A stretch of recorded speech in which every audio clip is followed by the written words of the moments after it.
રામ મંદિર આંદોલન એક એવું ઇતિહાસનું આંદોલન હતું કે દરેક સમાજ એમાં ભેગું થઈને મરવા માટે પણ તૈયાર થઈ ગયું હતું ને અયોધ્યામાં જઈને કાર સેવકોએ ગોળી પણ ખાધી અને આપણા 59 કાર સેવકોને ગુજરાતમાં જિંદા જલાવી પણ દીધા.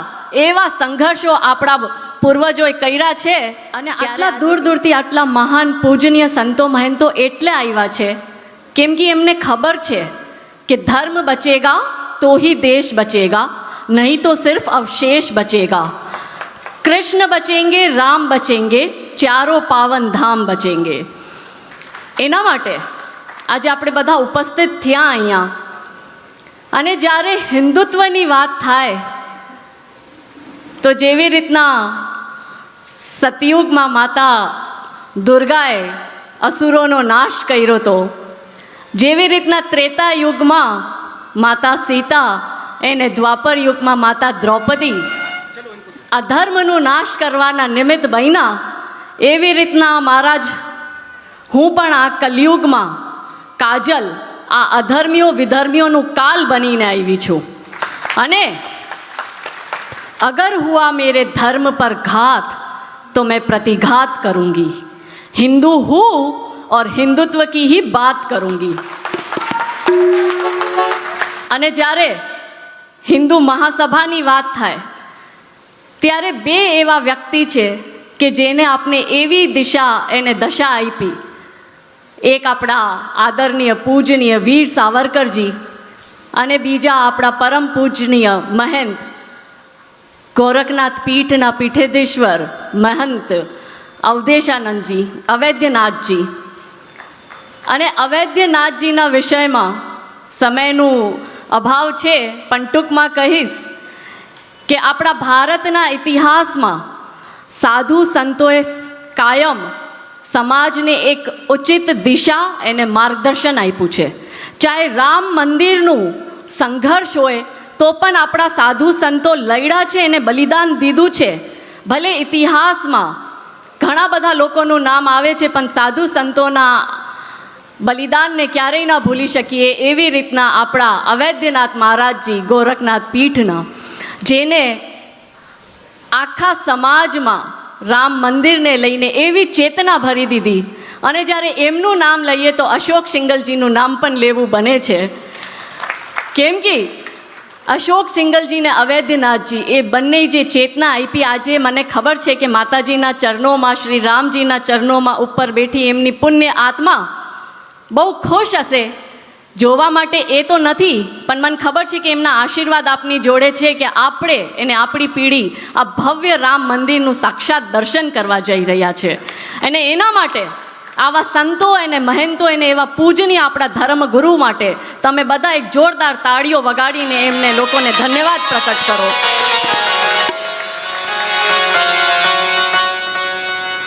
અશોક સિંગલજીની મને એક વાત યાદ આવે છે. अवैधनाथ महाराज माटे एमने कीधु तू कि संत तो बहुत आए, ऋषि मुनि बहुत आए, पर अवैधनाथ जी जैसे संत बहुत कम देखने को मिलते हैं. एने अवैधनाथ जी ए समाज में जे कुरीतियों चालती थी हिंदू धर्मनी एने खत्म करवाना प्रयत्न कर्या, ऊंच नीचना भेदभाव ने खत्म करवाना प्रयत्न कर्या. एने मने बनारसनु एमनी एक सभा याद छे के जेमां ई संतो साथे જે તમને ખબર છે કે જે ડેથ બોડીને જલાવવાનું કામ કરતા હોય છે સ્મશાનમાં, આ ભાઈના ઘરે જઈને એમને જમણવાર કર્યો. એને રામજીને શબરીજીનો જે એક રિલેશનશિપ હતું એ રિલેશન એ કોલેબોરેશન એને આપના સામે દેખાડ્યું કે આ જે ઊંચ નીચ છે એ બંધ થવી જોઈએ ને સામાજિક આવી કુરીતિઓ બંધ થવી જોઈએ. એને સમયસર આપણા મહારાજ અને સંતોએ આપને જ્ઞાનનો માર્ગ દેખાડ્યો છે. પણ દુઃખ ત્યારે થાય મહારાજ જ્યારે અમુક આપણા એવા સંતો વ્યાસપીઠ ઉપર બેસીને અલી મોલા કરે છે. ત્યારે અમારા જેવા સાધારણ વ્યક્તિ, હું તો સાંસારિક જીવનમાં છું, આ બધા સંતો સાથે બેસવાની મારી હેસિયત પણ નથી, ઉંમરમાં પણ નાની છું, અનુભવમાં પણ નાની છું, છતાં પણ મને દુઃખ લાગે કેમ કે ધર્મનો માર્ગ દેખાડવાવાળા સાધુ સંતોમાંથી અમુક એવા સંતો જ્યારે અલી મોલા વ્યાસપીઠ ઉપર બેસીને કરે અથવા ભવ્ય શિવરાત્રિના કાર્યક્રમમાં અલી મોલા વગાડીને ને તેરે રશ કે કમર અને દમાદમ મસ્ત કલંદર જેવા ગીત વગાડીને નાચતા હોય ત્યારે મારા જેવી સાધારણ વ્યક્તિના મગજમાં એક વાત એ આવે છે મહારાજ, જે આપની સાથે શેર કરવા માંગુ છું, કે જ્યારે ધર્મનો માર્ગ દેખાડવાવાળા ધર્મગુરુઓ જ અધર્મની વાત કરશે તો આ પાપનો નાશ કોણ કરશે? અને ત્યારે દુઃખ થાય. એટલે મારા જેવી સાધારણ સ્ત્રી બોલશે તો એવું લાગશે કે છોટા મુંહ ઓર બડી બાત. પણ મને એવું લાગે કે સમાજ તરીકે આપણે ચિંતન કરવું જોઈએ, સંત મુનિને પણ ચિંતન કરવું જોઈએ કે જો એવા લોકો વ્યાસપીઠ ઉપર બેસીને કે એવા શિવરાત્રિના ભવ્ય કાર્યક્રમોમાં અલી મોલા કરે તો એ લોકોનો સામાજિક બહિષ્કાર થવો જ જોઈએ. આપણા લોકોને આપણે નહીં સુધારીએ તો કોણ સુધારશે? અને દેશમાં 4 બહુ મોટી સમસ્યાઓ ચાલી રહી છે. એ 4 મોટી સમસ્યા જે આપણે બધાય વર્ષોથી અનુભવ કરતા આવી રહ્યા છે. એક ઇસ્લામિક આક્રમકતા, બીજું વિસ્તારવાદી ચર્ચ, ત્રીજું માઓવાદી ષડયંત્ર અને ચોથું અલગાવવાદી આંદોલન. કાલે જ આપણી શોભાયાત્રા નીકળી રાજસ્થાનમાં અને એના ઉપર પથરાવ કર્યા, હિન્દુઓના ઘર જલાવ્યા, દુકાનો જલાવી. એટલે આને ઇસ્લામિક આક્રમકતા કહેવાય. આપણી છોકરીઓને લવ જિહાદમાં ફસાવીને લઈ જાય કે આપણા મંદિરો ઉપર કબજા થઈ જાય, એને ઇસ્લામિક આક્રમકતા કહેવાય. મહારાજ, ગુજરાતમાં મંદિરો ઉપર ઘણા ઇસ્લામિક આક્રમકતાઓએ દબાણ શરૂ કરી દીધું છે. એમાં મણિ મંદિર મોરબીની જંગ હું 2.5 વર્ષથી લડી રહી છું કે આપણું ઐતિહાસિક ધરોહર ધરાવતું મણિ મંદિર ઉપર અવૈધ કબજો થઈ ગયો. સોમનાથની પાવન ધરતી ઉપર આજુબાજુમાં વિધર્મીઓએ અવૈધ કબજો કરી નાખ્યો. બેટ દ્વારકા આપણા હાથથી જતી રહી છે. ખાલી 15% ત્યાં હિન્દુઓ છે, એને આજુબાજુના આખા વિસ્તારમાં અવૈધ કબજા વિધર્મીઓના થઈ ગયા છે. આપણા અમદાવાદમાં એના ઘણા બધા મંદિરો છે. જગન્નાથજીનું મંદિર પણ અવૈધ કબજાથી ભરાઈ ગયું. એ સમાજમાં વિચારો કે જ્યારે આવું બધું થતું હોય તો મારા જેવી સાંસારિક જીવનમાં રહેવાવાળી મહિલા, જેના નાના નાના બાળકો છે, એને સાસુ સસરાની પરિવારની જવાબદારી છે, ઘર-બાર છોડીને સમાજમાં, દેશમાં, વિદેશમાં જાઉં છું ધર્મનું પ્રચાર કરવા, હિન્દુત્વના બચાવવા માટે. ભલે ગિલેરી જેટલું જ મારું યોગદાન રહે, પણ હું એટલીસ્ટ ઘરથી બહાર નીકળી છું. અહીંયા બેઠા મારા પુરુષ ભાઈઓથી મારે સવાલ છે કે જ્યારે હું 800 કિલોમીટરનું ટ્રેવલ કરીને આવી શકું તો તમારા ઘરમાંથી તમે દીકરીઓ, બહેનો, મહિલાઓને ન લઈ આવી શકો? બહુ દુઃખની વાત છે. ને સંકલ્પ સભા આજે ધર્મની થાય છે, એટલે મારે ખાલી એટલું કહેવાનું છે કે અહીંયાથી સંકલ્પ લઈને જાઓ કે આજ પછી કોઈ પણ આવી સભાઓમાં જાઓ ત્યારે આપણા ઘરની સ્ત્રીઓને, દીકરીઓને લઈને જાઓ. મને ભગવાને દીકરી નથી દીધી, આખા કુટુંબમાં દીકરીઓ નથી, પિયરમાં નહીં, સાસરામાં નહીં. મેં એક ગર્લ ચાઇલ્ડ એડોપ્ટ કરી. શેના માટે એડોપ્ટ કરી? કે જો મારા ઘરમાં દીકરી હશે તો મારા ઘરના દીકરાઓ એની રિસ્પેક્ટ કરશે, એની ઇજ્જતની રિસ્પેક્ટ કરશે, ને બારે કોઈ પણ બીજી દીકરીની રિસ્પેક્ટ કરશે ને એને બચાવવા પણ જશે. એ મેસેજ સમાજને દેવા માટે મેં એડોપ્ટ કરી દીકરી. પણ જ્યારે આપણે આપણા ઘરની દીકરીઓને જ અહીંયા ન લઈ આવીએ તો લવ જિહાદમાં તમે કેટલા પણ જાઓ ને, કેટલા પણ મહેનત કરી લ્યો, દીકરી જાય ને એને લઈ આવીએ, એના કરતાં એવું કરીએ ને કે દીકરી જાય જ નહીં. હમણાં અમારા એક અધિકારી છે, હિન્દુ, પ્રખર હિન્દુત્વનું કામ કરે છે, એમના જ ઘરની 17 વર્ષની દીકરી વિધર્મી જોડે વહી ગઈ. એટલે એવું થયું કે આપણે ગામમાં તો બધું કહેતા જવાનું, પણ આપણે આપણું ઘર જ ના સાચવીએ. એટલે હું આ સભામાંથી કહું છું કે હો ગઈ હૈ પીર પર્વત સી पिघलनी चाहिए, इस धर्म सभा से ये बात उठनी चाहिए, सिर्फ हंगामा खड़ा करना मेरा मकसद नहीं, सारी कोशिश है कि ये सूरत बदलनी चाहिए. और मेरे सीने में सही ना मोढ़ासा के सीने में सही हो कहीं भी आग, लेकिन आग जलनी चाहिए.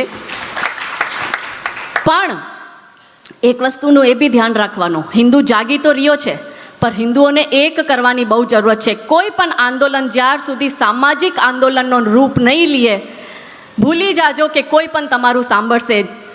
રામ મંદિર આંદોલન એક એવું ઇતિહાસનું આંદોલન હતું કે દરેક સમાજ એમાં ભેગું થઈને મરવા માટે પણ તૈયાર થઈ ગયું હતું. ને અયોધ્યામાં જઈને કાર સેવકોએ ગોળી પણ ખાધી અને આપણા 59 કાર સેવકોને ગુજરાતમાં જિંદા જલાવી પણ દીધા.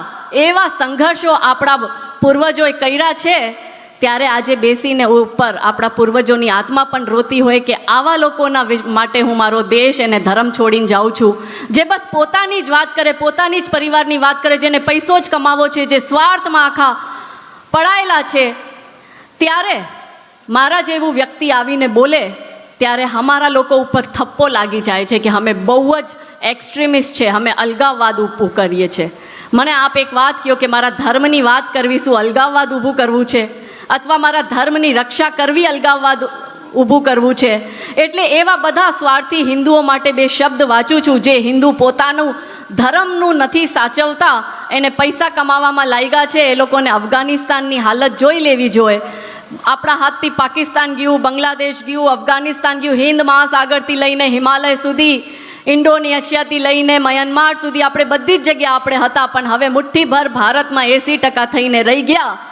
આપણે 8 રાજ્યોમાં માઇનોરિટીમાં આવી ગયા. એટલે એવા લોકો માટે કહું છું કે આજ मैंने सूरत से बस जरा यूं ही कहा, आपके साम्राज्य में इतना अंधकार क्यों रहा?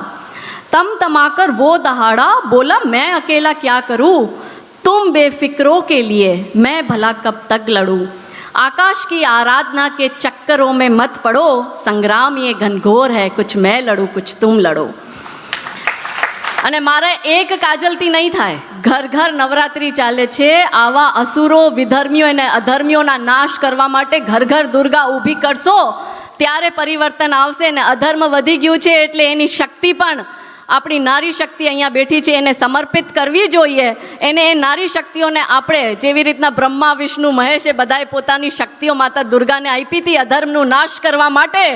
આજે મારા સંત એને પૂજનીય મહંતોને કહું કે આ બધી નારી શક્તિઓને એવા આશીર્વાદ દઈને જાઓ કે આ અધર્મનો નાશ કરવા માટે કલિયુગમાં એ શક્તિનું અવતાર બને અને પુનઃ ધર્મની સ્થાપના કરે, વિધર્મીઓનું નાશ કરે, અખંડ હિન્દુ રાષ્ટ્ર ફરીથી આપણે બનાવીએ મળીને. અને અંતમાં 2 લાઈન કહીને આપની સમક્ષ મારી વાતને પૂરી કરું છું કે શુભ પરિवर्तन करने को अब ऐसा संकल्प करे, अखंड भारत का वह सपना सब मिलकर साकार करे, बाधा कोई रोक ना सकती जन्मसिद्ध अपना अधिकार, गूंज उठे भारत माँ की जय जयकार. बोलो भारत माता की जय. श्री राम.